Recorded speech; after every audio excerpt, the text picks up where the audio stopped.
सोचिए, दो टीनेजर्स प्यार में हैं और अचानक वो अपराधी बन जाते हैं। ये कैसे हो सकता है? आज हम एक ऐसे कानून की तह तक जाएंगे जो बना तो था बच्चों को बचाने के लिए, लेकिन अब वो युवा प्रेम पर ही सवाल उठा रहा है। तो ये मामला है क्या? देखिए, दुविधा बहुत गहरी है। एक तरफ तो इरादा बहुत नेक है, बच्चों को शिकारियों से बचाना, बिल्कुल सही बात है। लेकिन दूसरी तरफ इसी कानून की वजह से टीनेजर्स का प्यार, उनका रोमांस अपराध बन जाता है। ये हो कैसे रहा है? चलिए समझते हैं। और ये बात कोई एक्टिविस्ट नहीं कह रहा, ये शब्द हैं भारत के सुप्रीम कोर्ट के। सोचिए, जब देश की सबसे बड़ी अदालत ये कहे कि एक कानून का हथियार की तरह इस्तेमाल हो रहा है, तो मामला गंभीर है।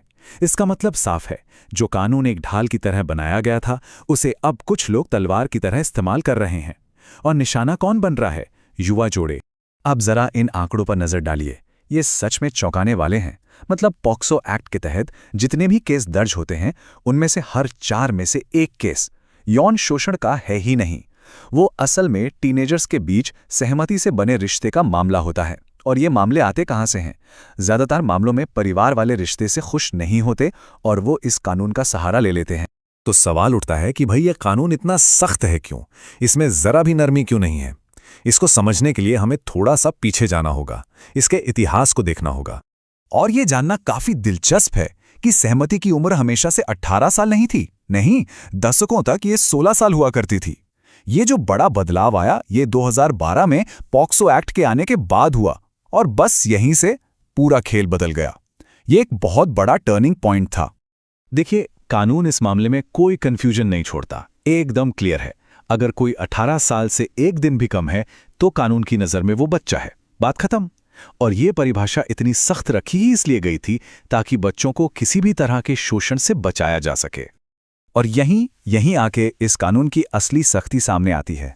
कानून कहता है, इससे कोई फर्क नहीं पड़ता कि रिश्ता सहमति से था या नहीं, कोई फर्क नहीं पड़ता कि दोनों के बीच प्यार था। अगर उम्र 18 से कम है तो कोई भी यौन गतिविधि अपने आप में एक अपराध है। इरादा क्या था ये मायने ही नहीं रखता। तो क्या इस मुश्किल का कोई हल है? मतलब इन अनचाहे नतीजों से बचने का कोई रास्ता है? हाँ, है। कोर्ट्स और कानून के जानकार एक समाधान की बात कर रहे हैं। इसे बड़ा दिलचस्प नाम दिया गया है, रोमियो जूलियट क्लॉज। हाँ, पर एक बात बिल्कुल साफ समझनी जरूरी है। इसका मतलब ये कतई नहीं है कि सहमति की उम्र 18 से कम कर दी जाए। नहीं, ये बस एक खास छूट है, एक एक्सेप्शन, ताकि वो टीनेजर्स जो उम्र में एक दूसरे के करीब हैं और जिनकी रजामंदी से कोई रिश्ता है, उन्हें अपराधी की तरह न देखा जाए। तो सवाल है कि ये काम करेगा कैसे? देखिए, ये सिर्फ 16 से 18 साल के टीनेजर्स पर लागू होगा, पहली शर्त। दूसरी शर्त, दोनों के बीच उम्र का फासला ज्यादा ना हो, मतलब 2-3 साल का ही हो। और सबसे जरूरी शर्त, रिश्ता पूरी तरह से सहमति पर आधारित होना चाहिए, कोई जोर जबरदस्ती नहीं। इन मामलों को छोड़कर बाकी सबके लिए 18 साल वाला नियम ही लागू रहेगा। चलिए, अब इस बहस के दिल में उतरते हैं। ये एक तरफा मामला नहीं है, ये असल में 2 बिल्कुल अलग अलग विचारों की टक्कर है। और मजे की बात यह है कि दोनों ही पक्ष कहते हैं कि वो तो बस युवाओं को बचाना चाहते हैं। तो देखिए, यहाँ 2 खेमे हैं। एक खेमा कहता है कि इस कानून का भयानक मिसयूज हो रहा है, परिवार वाले इसे एक हथियार की तरह इस्तेमाल कर रहे हैं, खासकर जब लड़का लड़की अलग अलग जाति या धर्म के हों। वहीं दूसरा खेमा कहता है कि अरे नहीं, अगर कानून में जरा सी भी ढील दी तो ये शिकारियों के लिए खुला दरवाजा बन जाएगा और बच्चे सुरक्षित नहीं रहेंगे। जो लोग सुधार चाहते हैं, उनके पास बड़े मजबूत तर्क हैं। वो कहते हैं कि सबसे पहले तो टीनेज में रोमांस होना एक सामान्य बात है, इसे अपराध क्यों बनाया जाए। दूसरा, ये जो परिवार वाले कानून का गलत इस्तेमाल करके इंटरकास्ट या इंटर रिलीजन रिश्तों को तोड़ते हैं, उस पर रोक लगेगी। और आंकड़े तो हम देख ही चुके हैं, 25 से 30% केस तो ऐसे ही हैं। और हाँ, एक बहुत बड़ा कानूनी पेच भी तो है।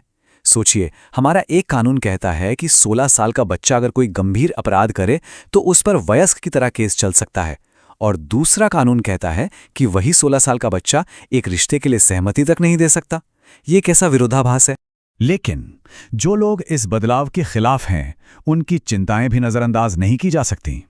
उनका कहना है कि इससे तो माता पिता के हाथ ही कट जाएंगे, वो अपने बच्चों को कैसे बचाएंगे।